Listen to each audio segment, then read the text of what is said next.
विवाद में कब्जा जो है वो सबसे ज़्यादा महत्वपूर्ण होता है। अगर आप अपना कब्जा को छोड़ देते हैं, मतलब कि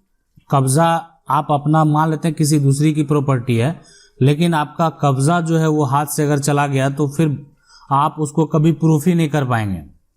मतलब ये संभव नहीं होता है फिर उसको प्रूफ करना। अब रही बात कि अगर किसी के संपत्ति को आप लंबे समय से कब्जा किए हुए हैं और वो संपत्ति का मालिक पहले ही आप पर केस कर चुका है, तो ये इसमें भी आप जो है रिवर्स पोजीशन का दावा नहीं कर पाएंगे।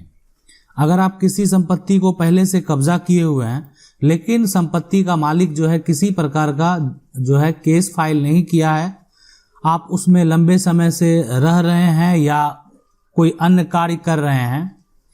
तो भी संपत्ति का मालिक एक्शन लेगा। लेकिन यहाँ पर एक आप अपना दावा पेश कर सकते हैं। किसी भी हालत में आप अपना कब्जा जो है आपको नहीं छोड़ना है। कब्जा अगर आप छोड़ देंगे तो आपको फिर दिक्कत हो सकता है। ठीक है, अगर मान के चलते हैं कि कोई संपत्ति आपने खरीदा है, उसका एग्रीमेंट आपको हो चुका है, लेकिन संपत्ति आपको किसी कारणवश जो है रजिस्ट्री नहीं किया गया, लेकिन आज भी संपत्ति जो है वो आपके कब्जे में है।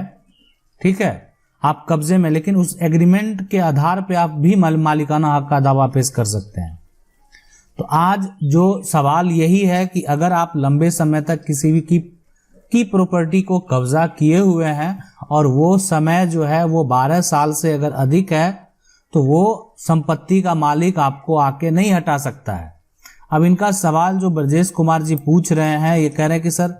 40 ईयर से जमीन मेरे कब्जे में है, सुधरवाने पर लिए द एग्रीमेंट पेपर भी हमारे पास है, लेकिन अब उस पे 144 लगा दिया गया जिसका जमीन है। देखिए क्या मेरा होगा, तो बिल्कुल देखिए आप 144 लगा दिया गया है, तो ये कोई एक तरह से हो सकता है कि अनुमंडल स्तर पे जो अधिकारी होंगे वहां से जो है 144 आपको कर दिया गया होगा। आप क्या करें, सिविल कोर्ट से जो है आप अगर 40 साल से उस संपत्ति आपके कब्जे में है तो सिविल कोर्ट से आप रिवर्स पोजीशन का दावा करें, प्रतिकूल कब्जा का दावा करें। ठीक है, और जो संपत्ति के मालिक के ऊपर आप खुद जो है केस फाइल करें। आगे डिपेंड करता है जजमेंट के ऊपर कि कोर्ट का क्या जजमेंट होता है। हो सकता है कि संपत्ति के मालिक के पक्ष में हो, या हो सकता है कि वो संपत्ति कब्जा के आधार पे आपको भी मालिकाना हक मिले, लेकिन आप जो है आपको डायरेक्टली कोई ऐसे जाके हटा नहीं सकता है। सवाल है कि सर 1500 स्क्वायर फीट का बना मकान है, 3 भाई का हिस्सा है, किसी के पास कुछ ही और किसी के पास कुछ ही, 2 नहीं चाहते हैं बंटवारा में, अपना 500 जो है यहाँ पे स्क्वायर फीट का हिस्सा बेचना चाहते हैं, हो तो क्या पॉसिबल है? अगर तो वीडियो देखिए। यहाँ पे हम आपको बता दें कि जो 1500 स्क्वायर फीट की संपत्ति है और इसमें जो है 3 भाई का हिस्सा अगर है, ठीक है, अब किसी के पास सबका 500 होगा।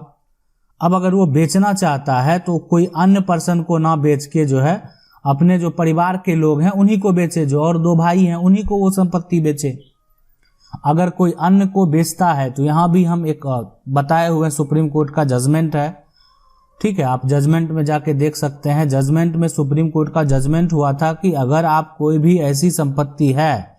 जो कि एक तरह से आपके परिवार के लोग यानी आपके भाई, आपके जो पड़ोसी हैं, बगल के लोग हैं, माने परिवार के जो सदस्य हैं,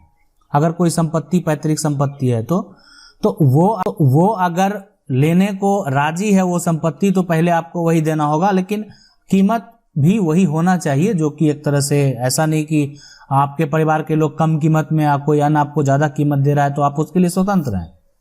लेकिन वो आप जितना कीमत में उसको बेचे हैं, कल को अगर वो कोर्ट जाके दावा करेगा तो भी इसमें जो है केस फाइल हो सकता है, और उसी का हम जजमेंट जो है बताए हुए हैं इसमें। तो ये है कि इसमें अगर मान लेते हैं मकान बना हुआ है तो संभव नहीं होता है कोई थर्ड पर्सन जो है बेचे और कोई जो है वहां पे कोई अलग व्यक्ति उसमें इन्वॉल्व हो। तो जो परिवार के सदस्य हैं अगर वो लेने में सक्षम है तो ज्यादा सही वही रहेगा कि परिवार के लोग ही उसको ले लें। सवाल है कि अगर आपसी सहमति से बहन ने भाई के नाम जमाबंदी कराने के लिए साइन कर दिया और अब भाई नहीं रहा, अब साइन किसी भी कोर्ट नहीं हुआ है तो बहन उस जमाबंदी को रुकवा सकती है। साइन किया हुआ अभी 3 महीने हुए हैं। देखिए, अगर मान लेते हैं आपसी सहमति में बहन जो है भाई के नाम साइन कर दिया है, ठीक है, वो सपोर्ट कर दिया एक तरह से। अब जो है भाई जो है यहाँ पे, देखिए भाई नहीं रहा अब उस केस में, तो भाई के अगर मान लेते हैं बच्चे भी नहीं है, ठीक है, परिवार भी नहीं है, तो ऐसे भी बहन अपना हिस्सा तो लेने के लिए स्वतंत्र है, पार्टीशन सूट करके अपना वो हिस्सा ले सकती है अगर कोई नहीं देना चाहता है तो। लेकिन अगर आप सपोर्ट कर दिए हैं, उनको साइन कर दिए उसको एक तरह से, अब वो मान लेते हैं भाई नहीं है तो उनका एक मृत्यु प्रमाण पत्र बनवा लें, और दूसरे हिस्सेदार अगर उनकी पत्नी भी नहीं है, बच्चे भी नहीं है, तो बहन ही हुई, तो वो जमाबंदी जो है एक तरह से रद्द हो जाएगा, और जो बहन है जो और अगले उत्तराधिकारी हैं उनके नाम से जमाबंदी कायम होगा। सवाल है कि सर मेरे पिताजी 2 भाई हैं, मेरे पिताजी बड़े हैं, सारी संपत्ति दादाजी के द्वारा, लेकिन रजिस्ट्री जो है चाचा और दादी के नाम पर है, मेरे पिताजी का रजिस्ट्री पर नाम नहीं है। अब चाचा प्रॉपर्टी में जो है विवाद कर रहे हैं, अभी क्या करें? देखें, अगर संपत्ति जो है यहाँ पे जो भी है यहाँ पे बड़े हैं और सारी संपत्ति दादाजी के द्वारा खरीदी हुई है, और यहाँ पे जो दादी के नाम पे है वो उसमें तो आप दोनों का हक होगा, ठीक है, दोनों बेटे का हक होगा, है ना। लेकिन अगर मान लेते हैं कोई ऐसी संपत्ति है जो कि दादाजी के द्वारा खरीदा गया, उनका एक जो भी बड़ा बेटा हो सकता है उनके नाम से खरीदा गया वो संपत्ति है, तो उसके लिए भी आपको ये दावा पेश करना होगा कि बड़ा बेटा जो मान लेते हैं कोई भी प्रॉपर्टी खरीदा गया, अब उस समय बड़ा बेटा का कितना उम्र होगा, ठीक है, अब बड़ा बेटा का कितना उम्र होगा, क्या बड़ा बेटा उस संपत्ति खरीदने के लायक था उस समय, क्या वो उस बात का प्रमाण दे सकता है। तो ये सब बहुत बड़ी चीज है जो कि एक तरह से कोर्ट में देखा जाता है। ऐसे ही मान लेते हैं किसी परिवार में,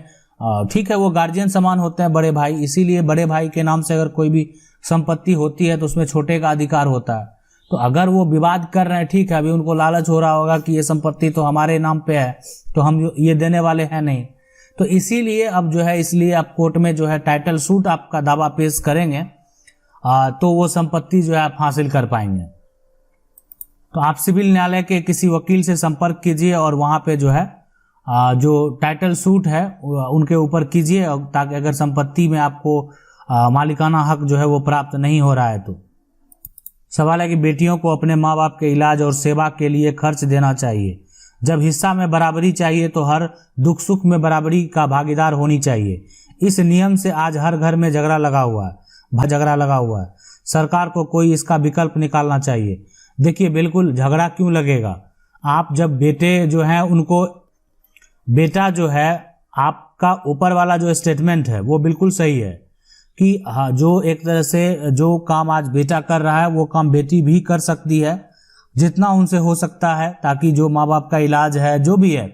वो भी उनका फर्ज बनता है। लेकिन अगर किसी के घर में जितना संपत्ति का हिस्सेदार बेटा होगा उतनी ही बेटी होगी, कहीं एक पिता के लिए बेटा और बेटी वो समान होना चाहिए। अगला सवाल है, sir in a joint plot 1 person died without children, one यहाँ तो 1 विडो जो है वो भी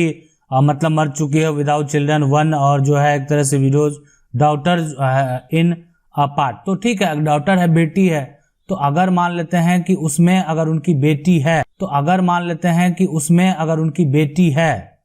है ना, तो फ्यूचर का अगर जिस प्रकार का सेटलमेंट होगा तो बेटी का भी जो है हिस्सा होगा, बेटी को हिस्सा देना होगा, ठीक है। अगर कोई और भी वंशज हैं तो उसका भी हक होगा, लेकिन अगर मान लेते हैं उनकी एक तरह से बेटी है तो वो उस संपत्ति के उत्तराधिकारी होंगे। सवाल है कि बाप अपने बेटी को मौखिक रूप से दिया गया जमीन को अब देने से मना करे तो बेटी अपना जमीन का हिस्सा बाप से कैसे ले सकती है, बाप अभी यहाँ पे जिंदा है, ठीक है। देखें, यहाँ पे सबसे बड़ी बात जो समझने वाली बात है कि अगर कोई भी मौखिक रूप से दिया गया जमीन है पिता का, अब पिता अगर मान लेते हैं वो बेटी से लेना चाह रही है, ठीक है, अपना जो भी है, तो बाप से कैसे ले, अब मान लेते हैं वापस ले लिया, जो भी कर लिया, तो बाप से पिता से जो है पार्टीशन सूट करके आप ले सकते हैं कि अगर आप को संपत्ति में हक नहीं दिया जा रहा है, लेकिन ये तभी ले सकते, संपत्ति जो है वो संपत्ति पैतृक होना चाहिए। अगर अर्जित संपत्ति पिता मतलब पिता खुद अपनी कमाई से वो संपत्ति करते हैं, तब फिर आपका कोई अधिकार नहीं बनेगा। वो देना चाहेंगे तो दे सकते हैं, नहीं देना चाहेंगे तो नहीं दे सकते हैं। आशा करते हैं वीडियो अच्छा लगा होगा। वीडियो अच्छा लगा वीडियो को लाइक जरूर कर दें। चैनल को पहली बार देख रहे हैं सब्सक्राइब करके जो बेल आइकन है उसको जरूर दबा लें। मिलते हैं अगले